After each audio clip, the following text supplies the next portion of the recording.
फिर कहानी और आगे जाती है, ये चलता रहता है मामला। फिर एक दिन 21 साल की उम्र में ज्ञानदेव, अब ये बहुत गजब का मसला है, ये आखिरी वाली बात बहुत ध्यान से सुने आप। ज्ञानदेव अपने बड़े भाई से कहते हैं कि आप मेरे गुरु हैं, बड़े भाई हैं, मुझे आप आज्ञा दें, मैं समाधि लेना चाहता हूँ। निवृत्तिनाथ तो कब जाते हैं नीचे से ऊपर तक, वो कहते अब तो अच्छे दिन आ गए, अब तो लोग अपना सम्मान करने लगे, अपनी बात सुनने लगे, तेरे अभंग सद्दूर गाए जाने लगे, अभी तू। वो कहता नहीं, मैं तो जीवंत समाधि लेना चाहता हूँ। वो निवृत्तिनाथ रोने लगते हैं, वो भाई तो ही छोटा भाई है।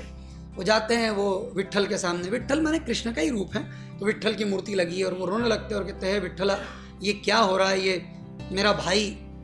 तो ऐसा कहते हैं कि विट्ठल की मूर्ति से फूल गिरने लगे। उससे उनको ये पता लगा कि भगवान भी ये चाहते हैं कि ज्ञानेश्वर चले जाएं। अब ये कहानी कितनी अद्भुत है और अजीब भी है कि ज्ञानेश्वर घोषणा कर देते कि मैं जा रहा हूँ जीवंत समाधि में। सारा गांव इकट्ठा होता है, सब लोग रोने लगते हैं, और मुक्ताबाई रो रही है, और सब वो कहते हैं कि रोना नहीं, कुछ नहीं करना, मेरा समय पूरा हुआ। और योगी को बात समझ में आ जाती है। हमारे यहाँ विवेकानंद 39 बरस में चले गए, 39 ईयर्स ओनली। वो इतना काम करके चले गए कि कोई 300 साल में भी नहीं कर सकता था। हमारे यहाँ आदि शंकराचार्य 33 साल की उम्र में स्वर्गारोहण को चले गए, मतलब शरीर, अब उनके ढंग से उन्होंने शरीर छोड़ दिया। 33 साल की उम्र में उन्होंने इतना काम किया आदि शंकराचार्य ने कि 3000 साल में भी वो काम नहीं हो सकता। तो आप मेरी बात समझ रहे हैं? किसी व्यक्ति को अपने जीवन के मूल्यों का, अपने अंदर की प्रतिभा का, अपनी ताकत का पता लग जाए तो एक एक सेकंड का उपयोग करता है, फिर वो सोया पड़ा नहीं रहता। वो इतनी तेजी से अपने काम को करता है, और जब काम पूरा हो जाता है तो उसको जीने की कोई बहुत अभिलाषा नहीं होती। विवेकानंद ने छोड़ दिया शरीर, 40 बरस के भी नहीं हुए। आदि शंकराचार्य जिस पे पूरा हिंदू धर्म टिका हुआ है, 33 बरस में चले गए।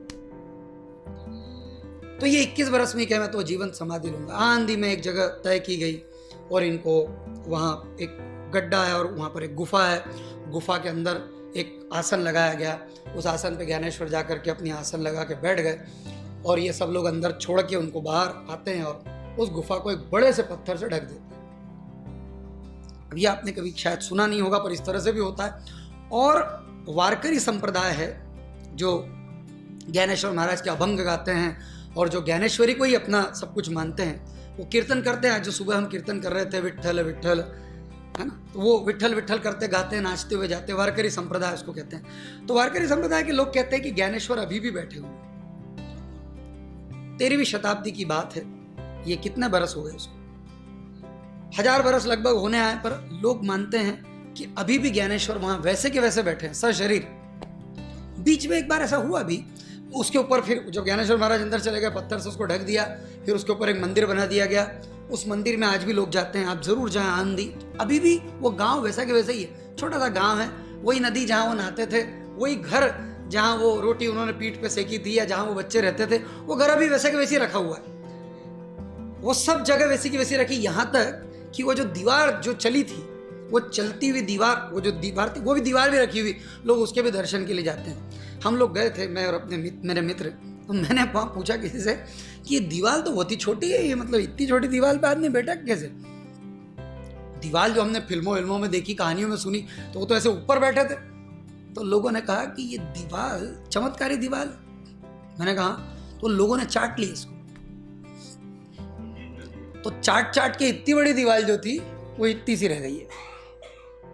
तो बोले इसलिए इसको भी लोहे के इसमें वो जंगला बना के उसको बंद कर दिया दीवार, क्योंकि चाटे नहीं। लोग आते हैं, दे चाट, क्योंकि वो लोगों का हिसाब किताब गजब।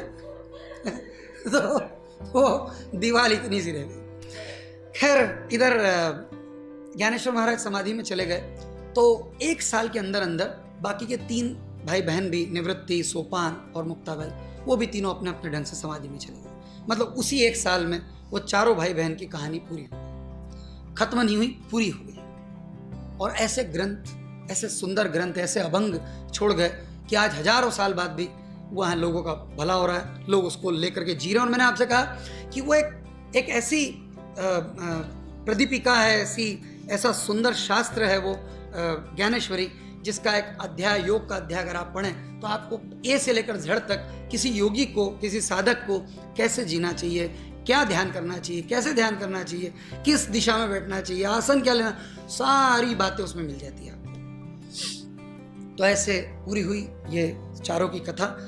और ये रूढ़िवादिता आप समझें कि इन लोगों ने इतनी उस समय विद्रोह किया, क्रांति की, इस वजह से आज हम इतने मजे में यहाँ बैठे। वो हमारे ही पूर्वज थे ना, ब्राह्मण, कोई दूसरे तो थे नहीं, हमारी पूर्वज थे। उनको अकल नहीं थी, इन्होंने 13वीं शताब्दी में उनको समझ दे दी।